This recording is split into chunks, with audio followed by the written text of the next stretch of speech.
وداعيا إلى الله بإذنه وسراجا منيرا তিরমিজি শরীফ যারা বিরোধী করো রে ভাই, ওই মৌলবী সাহেবরা, যে সমস্ত আলেমরা হযরত হাসান হুসাইনের বিরুদ্ধে কথা বলো, তাদেরকে লক্ষ্য করে আরো বলতেছি, শুনো।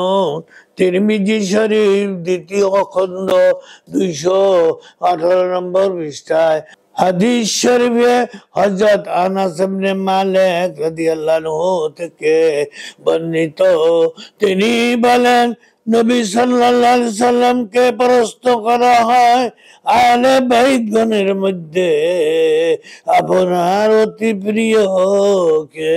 আল্লাহু আকবার।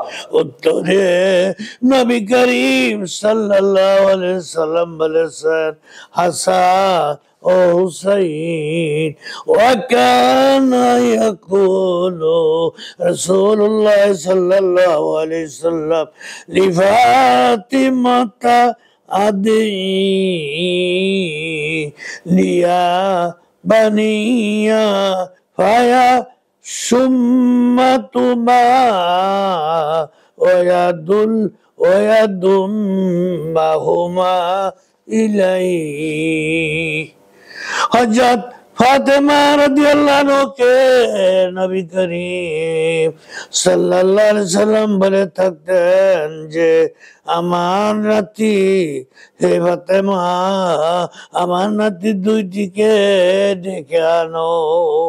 তারা আসলে তিনি তাদের জ্ঞান নিতেন, তিনি আসলে তাদের জ্ঞান নিতেন আর বুকে জড়িয়ে ধরতেন। আল্লাহু আকবার। যারা ভাই, যে সমস্ত আলেমরা বা ও তাদের অনুসারীরা নবীজির নাতিদের বিরুদ্ধে কথা বলো, কারবালায় নাকি দুনিয়ার লোভে গিয়া মৃত্যুবরণ করছে বলে কথা ছড়াইয়া থাকো, বলে থাকো, সাবধান করে বলে দিলাম, তিরমিজি শরীফের হাদিসগুলি দেখো। সে কে ছিল? হযরত হাসান হুসাইন, তারা কে ছিল? তাদের জ্ঞান শরীর থেকে তাদের জ্ঞান নিত নবী মুহাম্মদুর রাসূলুল্লাহ সাল্লাল্লাহু আলাইহি সাল্লাম নেওয়ার জন্য বুকে জড়িয়ে নিতেন। আল্লাহু আকবার।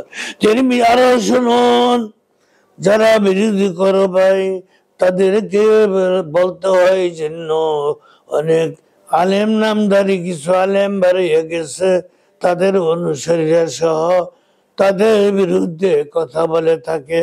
তিরমিজি শরীফ দ্বিতীয় খণ্ড 218 নম্বর পৃষ্ঠায় হযরত সালমা রাদিয়াল্লাহু আনহু বর্ণনা করেছেন, তিনি বলেন, আমি উম্মে সালমা রাদিয়াল্লাহু আনহুর নিকট গেলাম, এমত অবস্থায় দেখতে পেলাম। অতঃপর আমি নবীজিকে বললাম, আপনি কি কারণে কাঁদতেছেন?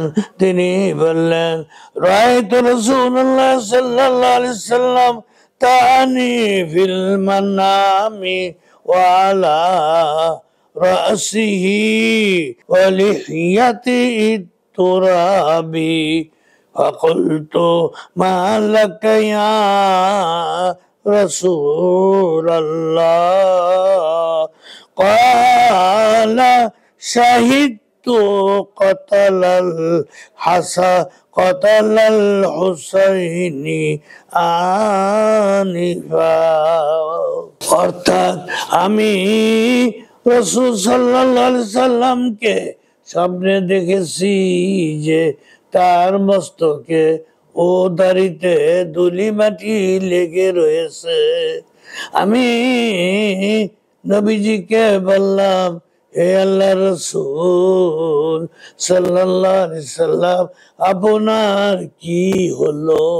তিনি বললেন, আমি এক্ষুনি হুসাইনের হত্যা স্বচক্ষে দেখে এসেছি।